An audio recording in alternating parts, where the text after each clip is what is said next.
Okay sir. Yes sir. Sir, seize के gold को check करते वक्त अचानक ही बिजली चली गई। सर जल्दी आइए सर, ये देखिए सर। सर चंद्रशेखर सर को किसी ने गोली मार दी है सर।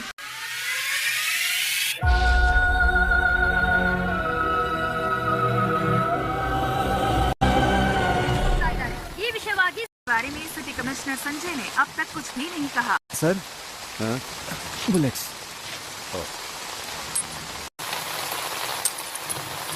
सर इसका क्या करना है? संस्कारों का पालन करने वाले को ही अंतिम संस्कार का अधिकार है।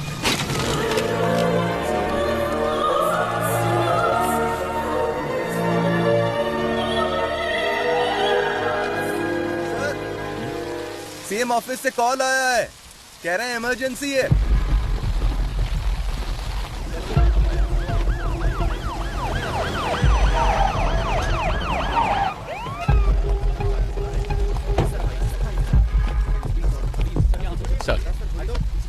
सर, मामला बहुत ही संगीन है सर। पूरी जेल अभी उनके कंट्रोल में है। गृह मंत्री उनके कब्जे में फंसे हुए हैं। सेंटर का दबाव बढ़ता ही जा रहा है। सर, कुछ पता है अंदर कितने लोग हैं? फिलहाल बता नहीं सकते। कब्जा करने के लिए इन्होंने जेल को ही क्यों चुना, इसका भी कोई पता नहीं सर। उनकी मांगे क्या है ये भी नहीं पता। हम उनसे कांटेक्ट नहीं कर पा रहे हैं। कोई बात नहीं। He is mister Shekhar sir, he is mister परमेश्वर सर, और अंदर जो कुछ भी हुआ है वो सब ये दोनों आपको डिटेल में बताएंगे। Sure sir. Good luck. Thank you sir. Sir, sir आज सुबह 9 बजे ये घटना घटी थी। जेल प्राइवेटाइजेशन प्रोग्राम के लिए हमने सारे कैदियों को एक जगह इकट्ठा किया था। सामने वाले गेट से वीआईपी आएंगे। चलो चलो जल्दी करो। ये क्या कर रहे हो तुम? रुको रुको, वापस जाओ, अंदर जाओ सभी। सुनो जम्बूलिंगम, इन्हें कहाँ भेज रहे हो? सर ने सभी कैदियों को फंक्शन में भेजने के लिए कहा था। अरे अंडर ट्रायल कैदियों को ही आने के लिए कहा था, बड़े बड़े एक्यूज को नहीं। पता नहीं किसने बनाया तुम्हें जेल वार्डन। अभी इस वार्ड के सभी कैदी निकल चुके हैं। वो जगह भी आप देखोगे तो खाली ही है। बाकी टावर के कैदी बाहर जा सकते हैं, लेकिन टावर 6 के कभी नहीं, समझे? Okay sir. सर यहाँ के जेलर बहुत ही स्ट्रिक्ट हैं। वो एक छोटी सी गलती को भी माफ नहीं करते। एक बार एक कैदी जेल से भागने की कोशिश में उन्हीं के हाथों से पकड़ा गया।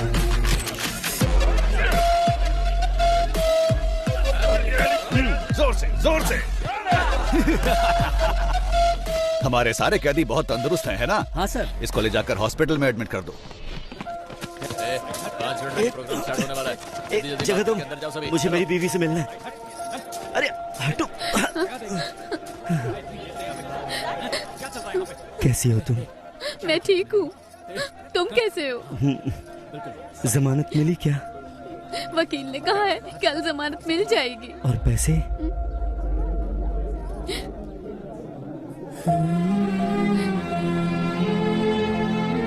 तुम चिंता मत करो, मेरे पति जेल में है, मैं ये समझ सकती हूँ, लेकिन पिताजी क्यों जेल में है? कोई बात नहीं है, तू रो मत। ये देख, अच्छा है ना? ये मैंने अपनी बेटी के लिए बनाया है, उसका पहला गिफ्ट है।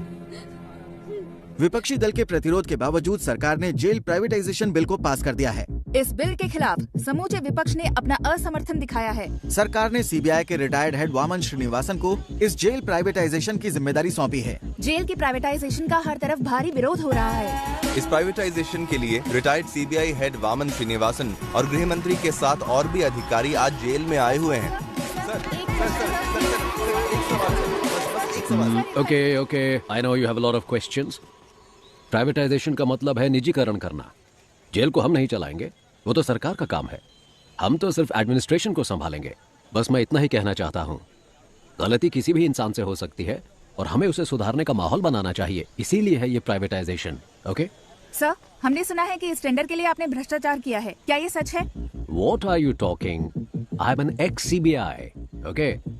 And I don't know what this bribery and all that. Stop spreading all these rumors.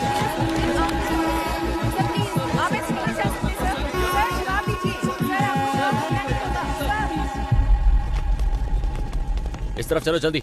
हाँ, मेरे पीछे आप।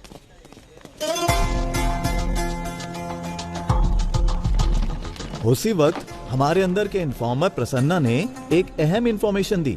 जेल में एक राउडी को मारने के लिए बाहर से एक गैंग आने वाला था। इस वजह से हमारा ध्यान इस ओर चला गया।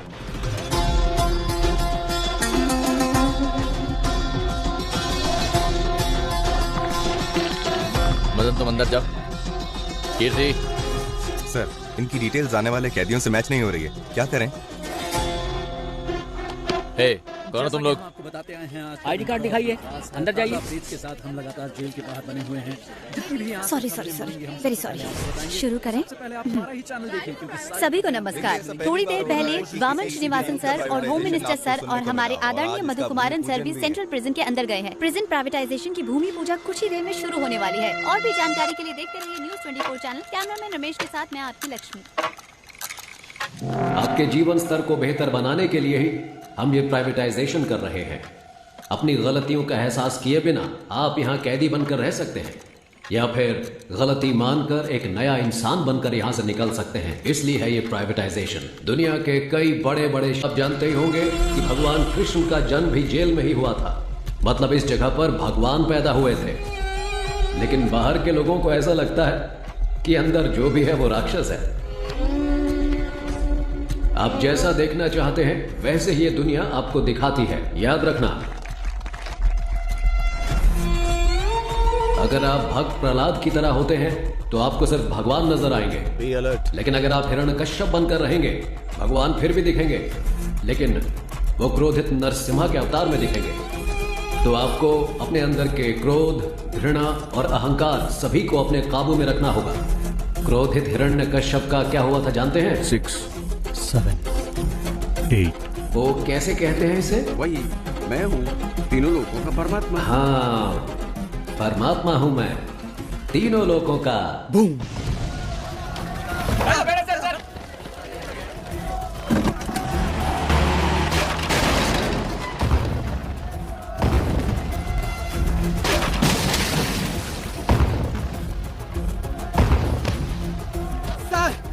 Sir, jailer bomb ಹಾಕಿದ್ದಾರೆ ಸರ್.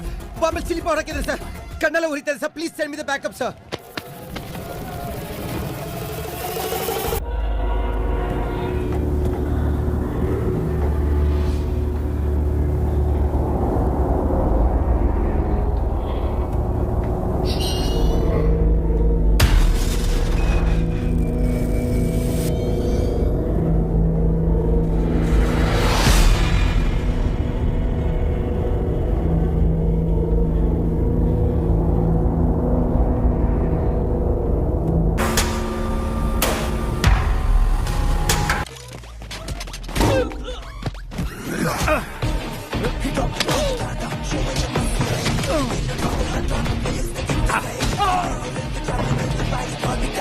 सर, बम कहीं दिख नहीं रहा। बस कैसे भी ढूंढ लो। ठीक है सर। वो यहाँ से बचकर जाना नहीं चाहिए। समझ गया सर।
को हमने टेम्परेरी बेस कैंप में बनाया है।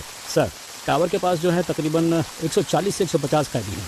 साथ ही 31 पुलिस वाले, वामन सर और होम मिनिस्टर और उनके साथ कई वीआईपी भी बंदे बनाए गए हैं। ये सबसे इम्पोर्टेंट टावर है सर, क्योंकि सर जेल का रिकॉर्ड रूम यहीं पर है। समझ गया। ताज्जुब की बात यह है कि प्रिजनर्स ने सारे रिकॉर्ड्स मिटा दिए। Am I right? एक बात और सर, कैदियों के रिकॉर्ड मिट जाने की वजह से अंदर कौन कौन से कैदी मौजूद हैं ये जानने के लिए हमें कम से कम 72 घंटे लगेंगे। इसके बिना हम उनका नाम नहीं जान सकते, उनकी सजा के बारे में नहीं जान सकते। सोचा था ये सब मैं आपसे पूछूंगा, लेकिन आपको तो खुद कुछ नहीं। सर, उनका एक आदमी पकड़ा गया है। दंगे के दौरान उसे गोली लगी थी। अच्छा, सुबह जो कुछ भी हुआ उसकी कोई सीसीटीवी फुटेज है? नहीं है सर, टावर की अहमियत को जानकर ही उन्होंने कब्जा किया है। जेलर के रूम में ही सीसीटीवी फुटेज, हार्ड डिस्क सब कुछ है। वो उन्होंने निकाल दिया। डेटा सर्वर से निकालने की कोशिश की, कामयाब हो नहीं। उससे बात कराओ जैसे गोली लगी। गोली लगी है इसलिए उसको होश में आने के लिए कम से कम आधा घंटा लगेगा ही। तो फिर अनाउंस कर दो कि वो मर गया है। सर, ये आप क्या कह रहे हैं? उन्हें पता चला कि वो जिंदा है तो वो उसे छुड़ाने के लिए हमें मजबूर करेंगे। अगर हम कहते हैं कि वो मर गया है तो इंक्वायरी में कोई परेशानी नहीं होगी। ये टावर 1 कहाँ है? सर इस तरफ से। Sir tower 1। Sir demand list आ चुकी है। एक डॉक्टर और साथ में 2 कैदी आ रहे हैं। मेडिकल रूम से बेसिक मेडिसिन की मांग की है उन्होंने। लगता है दंगे में किसी को चोट लगी है। मेडिसिन ही नहीं, हेलीकॉप्टर मांगा, वो भी देंगे। जुर्म करके जेल आने वालों को तो देखा है मैंने, लेकिन जेल में आकर जुर्म करने वाला कौन है ये?